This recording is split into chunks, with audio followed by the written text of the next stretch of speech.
올해 교회의 표어가 무엇인지 생각나십니까? 생각나지 않은 분은 여기 옆에 있습니다.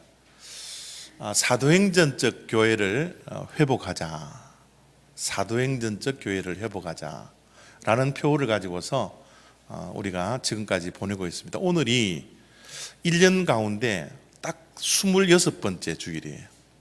반을 통과하는 그 시간이죠. 그래서 이 사도행전적 교회를 회복하자라는 이 표어를 다시 한번 생각할 수 있는 그런 시간이 되어지기를 바랍니다. 여러분, 사도행전적 교회를 회복하는 것, 왜 이 표어를 올해 우리 교회의 표어로 삼으신지 여러분 아십니까? 왜 우리가 사도행전적 교회를 회복하자라는 이 표어를 가지고서 지금 1년을 보내고 있다라고 생각하십니까?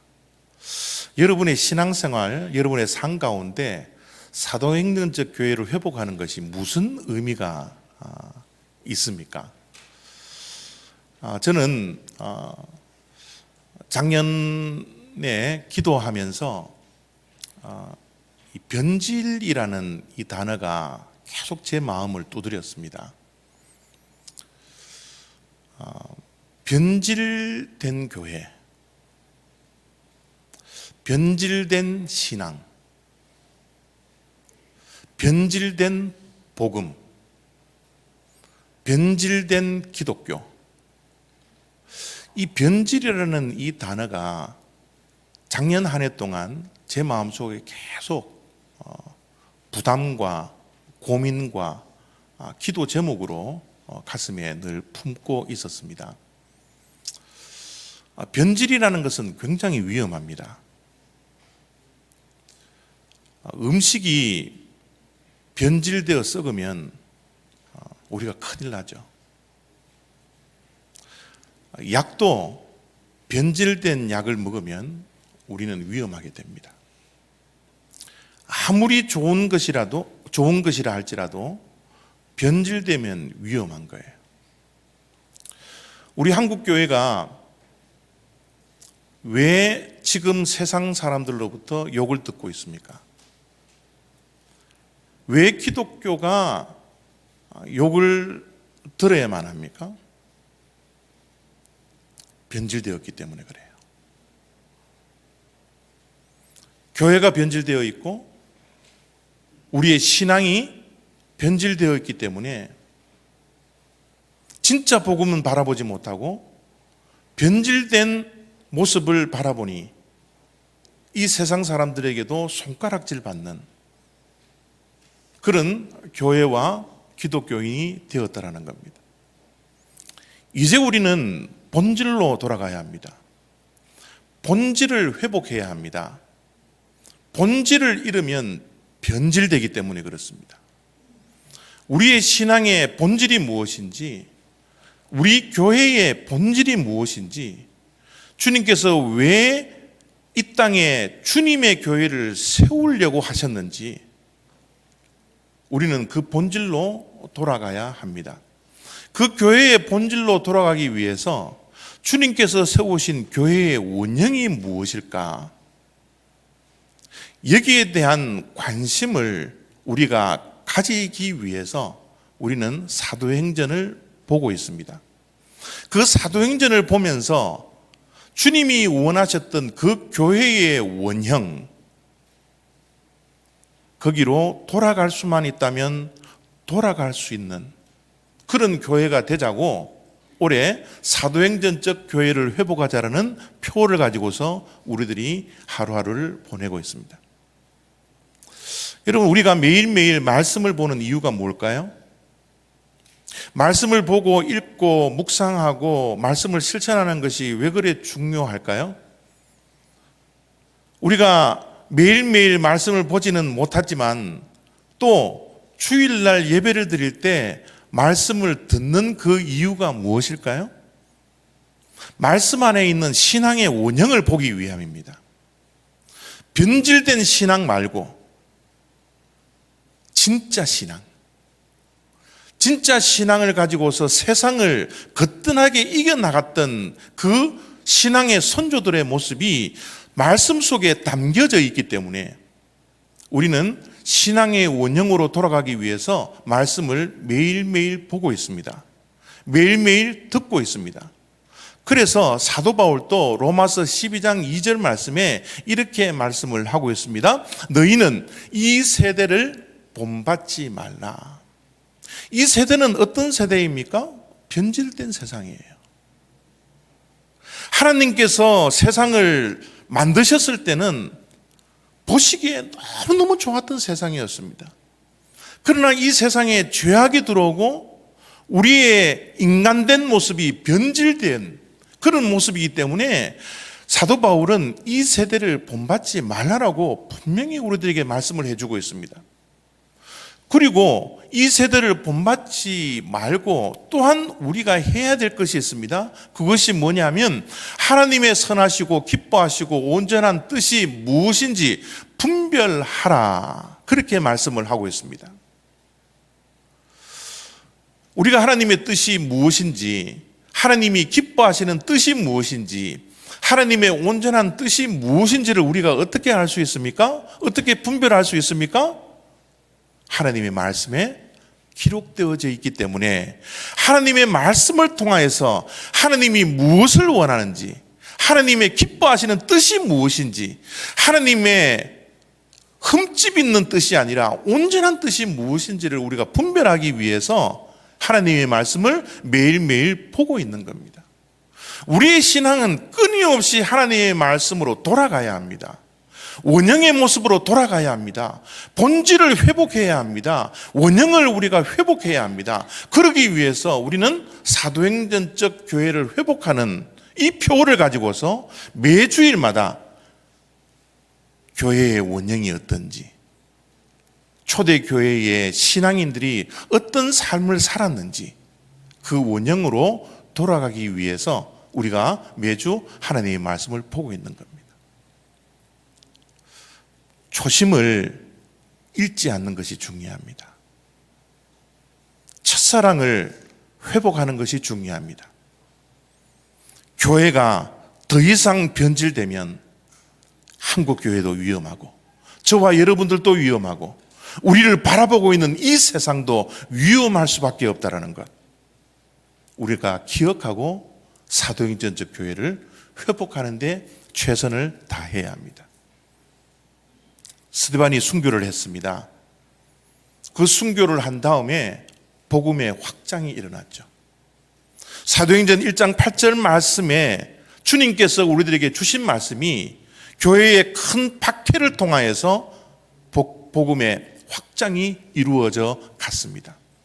예루살렘과 유대와 사마리아와 땅끝까지 이르러 복음이 증거되는 놀라운 역사가 스데반이 죽은 순교 이후에 일어났던 일입니다. 복음이 더 이상 예루살렘이라는 울타리에 갇혀져 있을 수가 없었습니다. 복음은 날마다 확장되어야 합니다. 복음은 날마다 누군가에게 전달되어야 합니다. 예수 그리스도가 생명이고 예수 그리스도가 소망이기 때문에 그 예수 그리스도를 전하는 이 일에 교회는 최선을 다해야 합니다. 오늘 흩어져 복음을 전하고 복음의 확장을 이루어가는데 큰 역할을 감당했던 빌립에 대한 말씀을 전하려고 합니다. 이 빌립은 예수님의 12제자 가운데 하나인 빌립이 아니라 예루살렘 교회의 7집사로 선택받은 평신도 전도자였습니다. 스데반이 죽고 난 다음에 빌립에게 이 교회의 기둥 같은 일들이 바톤 터치가 되었습니다. 이 빌립이 전도했던 그 현장을 이렇게 소개를 하고 있습니다. 빌립이 사마리아 성에 내려가 그리스도를 백성에게 전파하니 그 성에 큰 기쁨이 있더라. 저는 오늘 이 말씀, 우리가 방금 읽었던 이 말씀이 너무너무 중요하다고 생각합니다. 왜냐하면 이 말씀이 진짜 기독교의 모습이기 때문에 그래요. 진짜 기독교의 모습은 복음이 전달되는 그곳에는 무엇이 넘쳐요? 기쁨이 넘칩니다. 예수 그리스도가 전달된 그 성은 어떠한 성이든지 간에 큰 기쁨이 찾아오는 겁니다. 우리의 삶 속에 복음이 있다면, 예수 그리스도가 있다면 우리의 삶은 기쁨이 충만해야 합니다. 우리의 가정에 복음이 있다면, 예수 그리스도가 있다면 슬픔이 변하여 기쁨이 되어야 합니다. 그것도 보통 기쁨이 아니라 큰 기쁨입니다. 이것이 복음입니다. 이것이 기독교입니다. 이것이 교회입니다. 변질된 기독교는 기쁨이 사라집니다. 변질된 신앙에는 기쁨이 사라져요.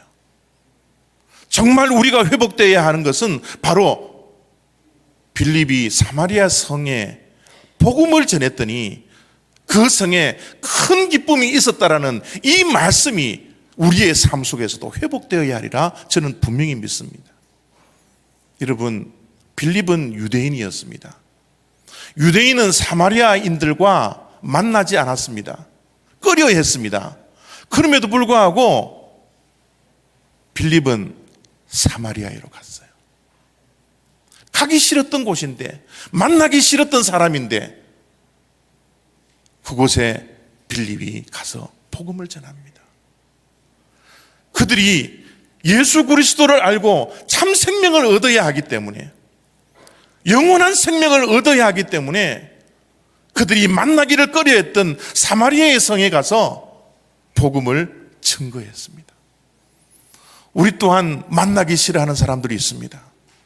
만나기 꺼려되는 그런 사람들도 있습니다. 평생 동안 원수처럼 지냈던 그런 사람들도 있습니다. 복음이 임하면, 예수 그리스도가 우리의 삶의 주인이 된다면 그 사람에게도 그들이 내려가 복음을 전하고 그들에게도 큰 기쁨을 줄 수 있는 이 신앙이야말로 진짜 신앙이지 않습니까? 그래서 빌립이 사마리아의 성에 내려가 그리스도를 백성에게 전파하니 그 성에 큰 기쁨이 있더라는 것은 정말 우리 믿는 자들이 두고두고 생각하면서 회복해야 할 가치가 있는 그런 말씀이라는 거죠. 빌립이 사마리아 성에서 복음을 전했습니다.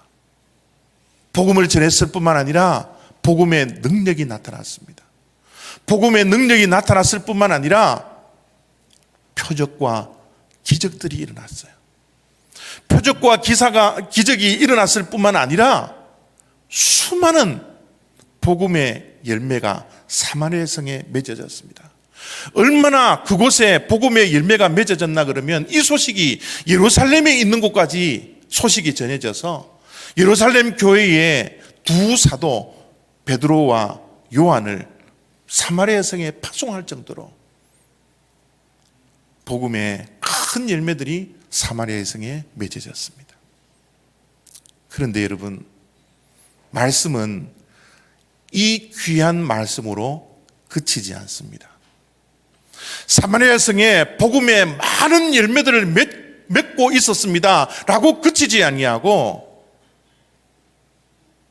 복음의 왕성한 활동을 했던 이 빌립을 사마리아 성에 내버려 두시지 않더라고요.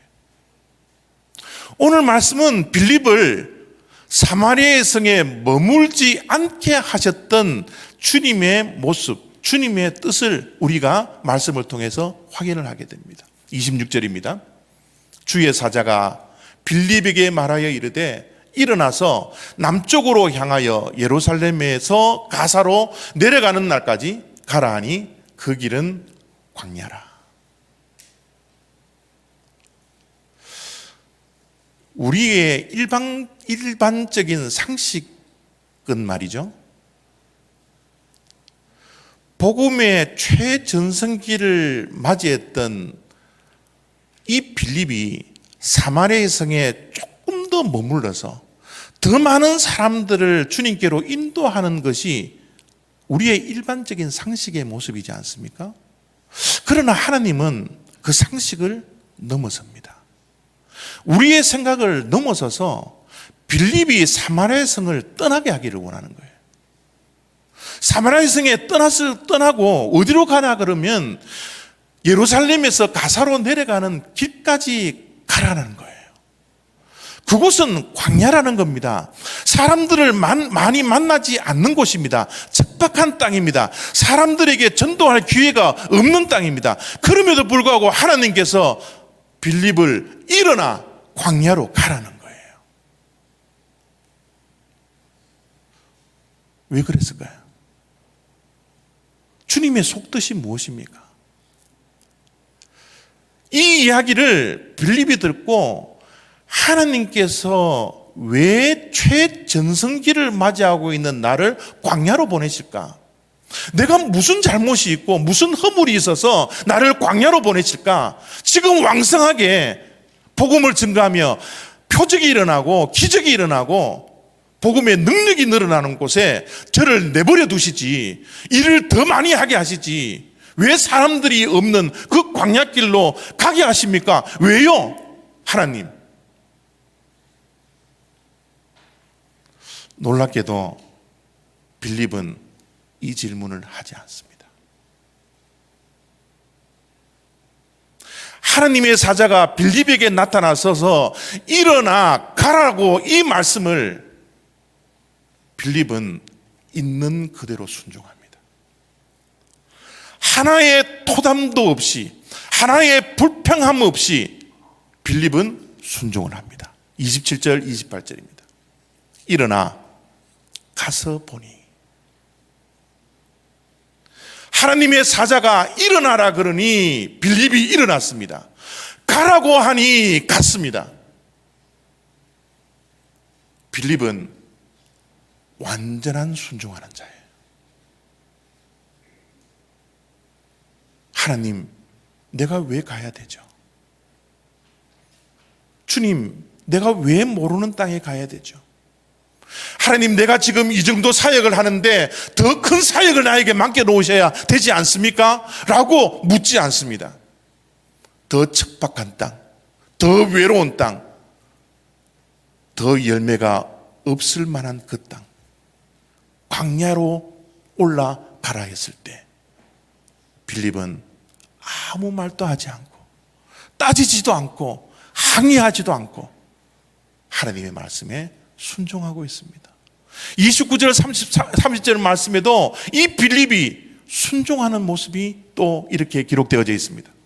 성령이 빌립더러 이르시되 이 수레로 가까이 나아가라 하시거늘 빌립이 달려가서, 성령의 인도하심을 받아 이 수레로 가까이 나아가라 그러니까 주저함이 없었습니다. 망설임도 없었습니다. 핑계도 되지 않았습니다. 빌립은 달려가고 있는 거예요. 철저한 순종입니다. 완전한 순종입니다. 이것이 진짜 신앙의 모습이지 않을까요? 이것이 초대교회가 우리들에게 보여주고 있는 진짜 순종의, 진짜 신앙의 모습이지 않을까요? 변질된 신앙은 핑계됩니다. 망설입니다. 따집니다. 항의합니다. 왜 내가 그걸 해야 되느냐고, 왜 내가 그곳에 가야 되느냐고. 그러나 초대교회 성도들은 따지지 않았어요. 순종했습니다. 변질되지 않은 그 원형의 신앙의 모습을 우리에게 고스란히 보여주고 있지 않습니까? 여러분, 빌립이 따지고 항의하지도 않고 왜 이렇게 순종했는지 아십니까? 왜 초대교회 성도들은 성령의 말씀에 이끌려 철저한 순종을 우리들에게 보여주고 있습니까? 단 한 가지입니다.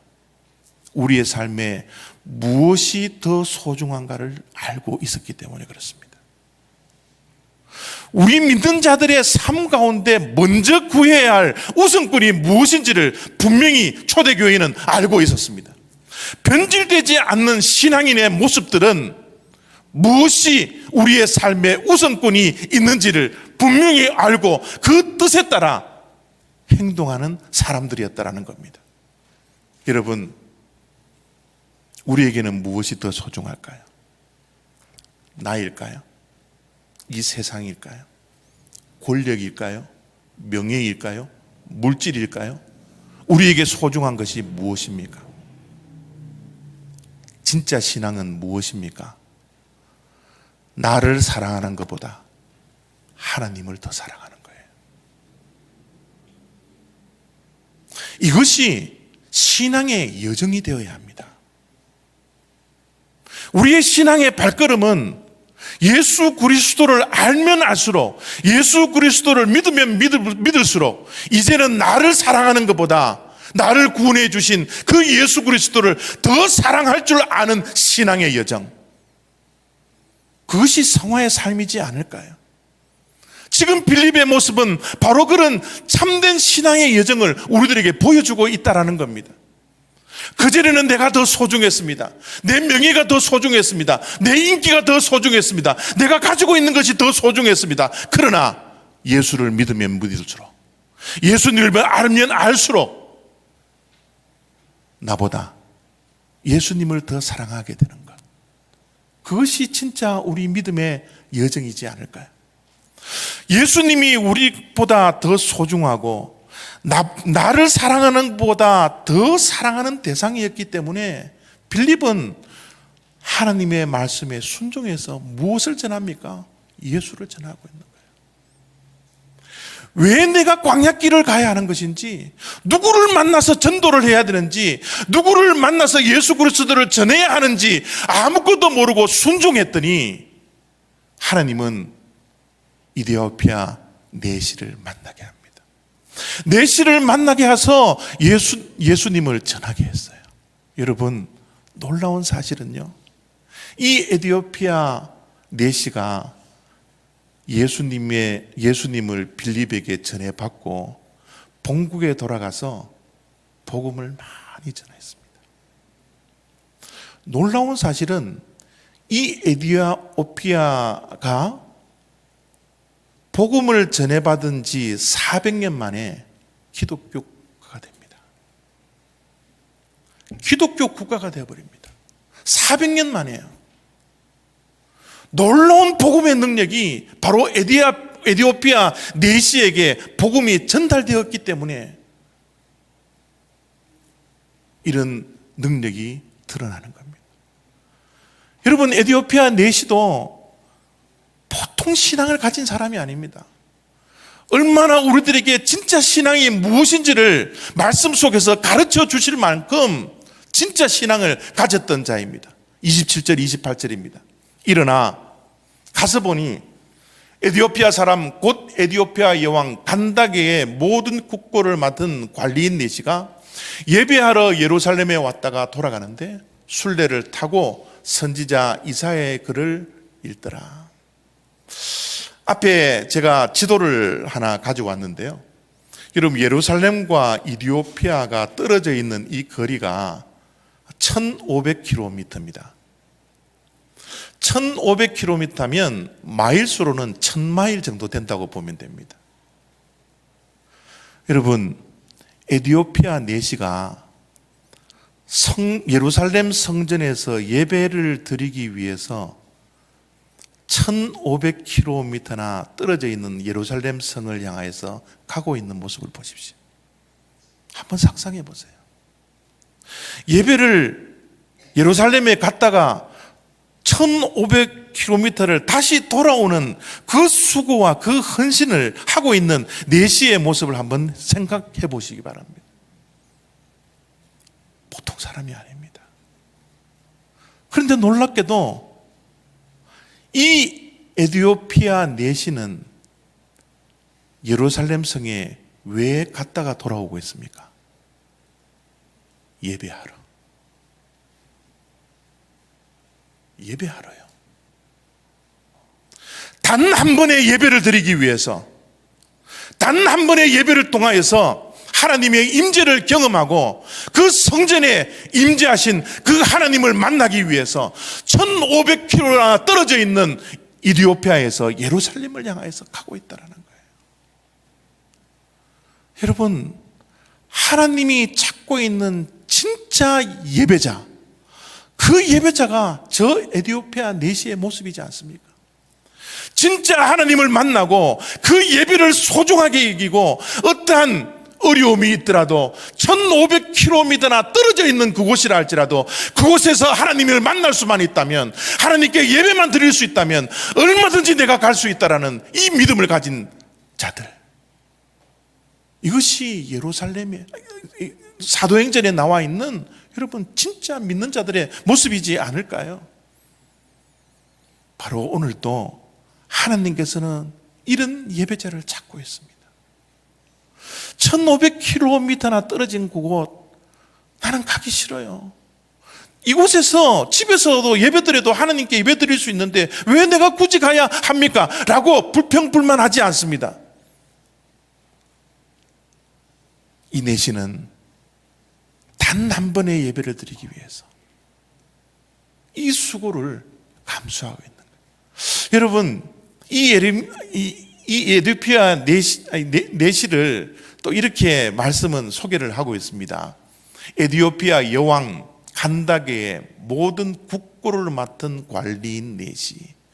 보통 내시가 아닙니다. 국가의 국고를 맡을 만큼 세상적으로 보면 남부럽지 않을 부와 명예, 모든 것을 어떻게 보면 거머쥐었던 사람입니다. 그런데 여러분, 한번 생각해 보시겠어요? 이 세상에 에디오피아의 국고를 맡은 이 귀한 고관이 1500km나 떨어진 예루살렘에 갔다 오기에는 얼마나 그의 자리를 비워야 합니까? 지금 비행기가 있는 시대가 아닙니다. 자동차가 갈 수 있는 그런 도로도 아니에요. 정말 너무너무 어려운 그 광야길을 헤쳐나가서 예루살렘에 가야 되기 때문에 얼마나 많은 시간이 소요될지 모릅니다. 어떻게 보면 예배를 드리고 돌아오는 길에 그의 직업을 잃어버릴 수도 있었다라는 겁니다. 그 모든 부와 명예와 그 자리를 다 잃어버릴 수도 있었지만 에디오피아 내시는 단 한 번의 예배를 위해서, 단 한 번의 예배를 위해서 그의 모든 것을 걸고 있는 신앙이었다는 겁니다. 우리의 예배의 이 모습을 보십시오. 우리의 예배의 모습을 보면서 우리는 무엇을 잃고 있습니까? 우리는 예배를 위해서 무엇을 헌신하고 있습니까? 우리는 교회가 좀 멀다고, 내 하는 일이 바쁘다고, 내가 이 일을 오늘 감당해야 된다고 얼마나 많은 일들을 우리가 이야기를 하면서 예배에 빠지고 있습니까? 사랑하는 성도 여러분, 하나님이 오늘날 찾고 있는 그 예배자, 그 예배자는 1500km도 겁없이 달려가고 돌아오는 이 에디오피아의 내시의 모습이 바로 하나님이 찾고 있는 그 예배자이지 않을까요? 오늘 이 말씀을 통해서 또한 생각해야 할 것이 하나가 있습니다. 그것이 뭐냐면 이 에디오피아 내시가 하나님께 예배를 드리고 돌아오는 길이냐는 거예요. 여러분 어떻게 생각합니까? 이 에디오피아 내시가 예루살렘에 가기는 갔는데 거기에서 예루살렘에서 예배를 드리고 돌아오는 발걸음입니까? 여러분 오늘 말씀은 두리뭉실하게 이렇게 표현을 하고 있습니다. 예루살렘에 왔다가 예배를 드리고 돌아가는데 라고 표현하지 아니하고 예루살렘에 왔다가 돌아가는데, 예배하러 가기는 갔습니다. 그런데 돌아오는 발걸음은 예배를 드리고 돌아오는지를 기록해 놓고 있잖아요. 왜인 줄 아십니까?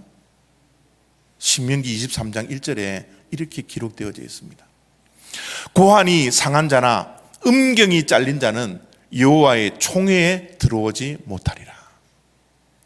한마디로 이야기하면 남자의 구실을 하지 못하는 자는 이스라엘 총회에 들어와서 예배를 드리지 못한다라는 거예요.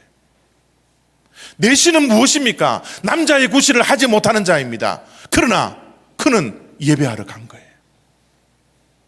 예배에 들어오지 못하도록 율법은 규정해 놓았는데 그는 1500km를 기쁨으로 예배를 드리고 예배를 드리지 못하고 돌아오는 발걸음이라는 겁니다.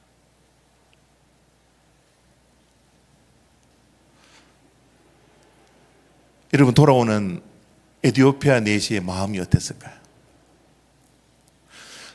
성전에 예배를 드리러 갔는데 많은 건장한 사람들이 당신은 예배를 드릴 수 없습니다.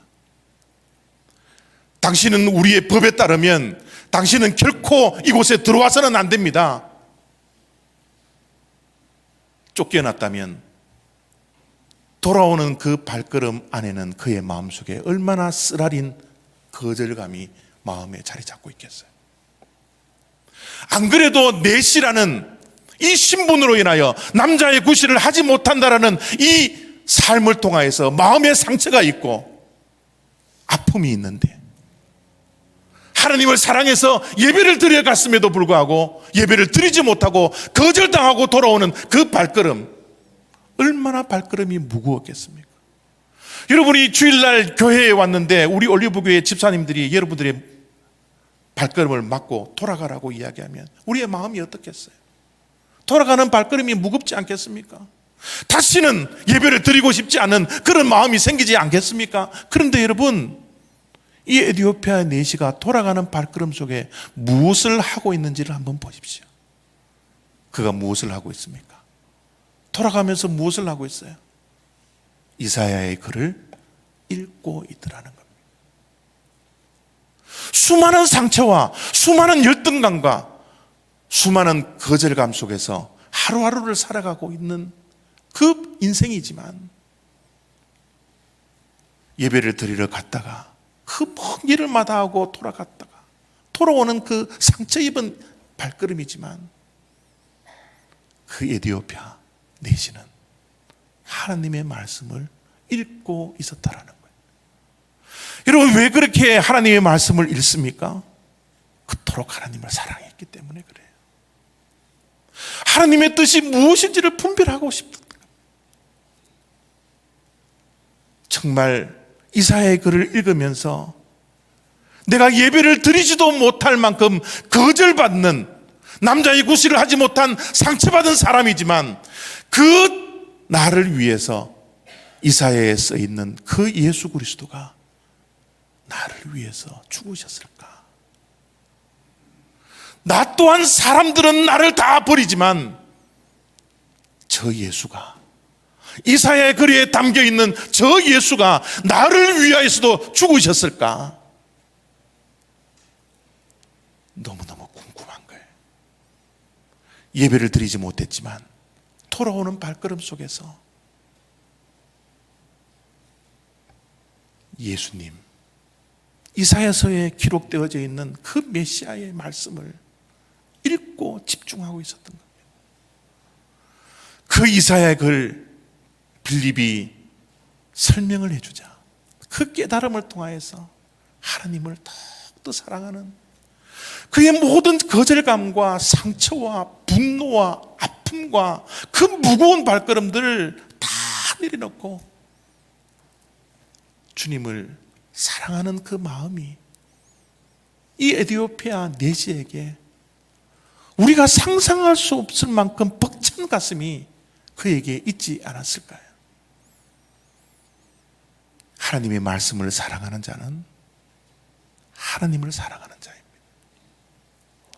광야길에 그 울퉁불퉁한 길을 걸어가면서까지, 그 아픔을 가슴에 품고 걸어가면서까지 그는 하나님을 사랑했기 때문에 하나님의 말씀을 읽을 수밖에 없었다라는 것. 우리는 이 말씀을 통해서 에티오피아 내시가 하나님을 얼마나 사랑하고 있는지를 충분히 알 수 있는 대목입니다. 우리는 얼마나 하나님을 사랑하고 있습니까? 하나님을 나보다 더 사랑하고 있습니까? 세상을 사랑하는 것보다 하나님을 더 사랑하는 진짜 신앙을 우리가 가지고 있습니까? 하나님의 말씀은 하나님에 대한 사랑을 이렇게 사랑하라고 우리들에게 말씀해 주고 있습니다. 내 마음을 다하고 목숨을 다하고 뜻을 다하고 주 너의 하나님을 사랑하라. 하나밖에 없는 목숨을 다하더라도 하나님을 더 사랑하라고 우리들에게 말씀하고 있지 않습니까? 이것이 진짜 믿음이라고, 이것이 진짜 신앙의 여정을 걸어가는 사람들의 모습이라고 우리들에게 말씀하고 있지 않습니까? 저는 이 사랑이 회복되어지기를 원합니다. 단 한 번에 하나님을 만나 예배를 드리기 위해서 우리의 어떤 것도 다 포기할 수 있는 그 하나님에 대한 그 사랑, 마음에 상처가 있고 아픔이 있고 이해할 수 없는 그런 일들이 우리의 삶을 괴롭힌다 할지라도 하나님을 더 찾기 위해서, 하나님의 뜻을 분별하기 위해서 말씀을 펴들고 하나님을 사랑하고 말씀을 사모할 수 있는 이 진실된 그 신앙, 이 진실된 신앙이 회복되어지는 올해 2019년이 다 되어지기를 바랍니다. 저는 우리 올리브교회가 이런 신앙의 본질들, 진짜 신앙의 모습을 바라보면서 저와 여러분들이 함께 수출을 하고 함께 몸부림치며 본질을 잃어버려 변질되어져 가는 그런 신앙이 아니라 다시 한번 본질로 돌아가고 말씀으로 돌아가서 우리의 신앙이 회복되고 교회가 회복되어서 이제는 세상에게 욕듣는 교회와 기독교가 아니라 세상의 빛과 소금의 역할을 감당할 수 있는 그런 귀한 올리브교회 다 되시기를 부탁드립니다. 기도하겠습니다.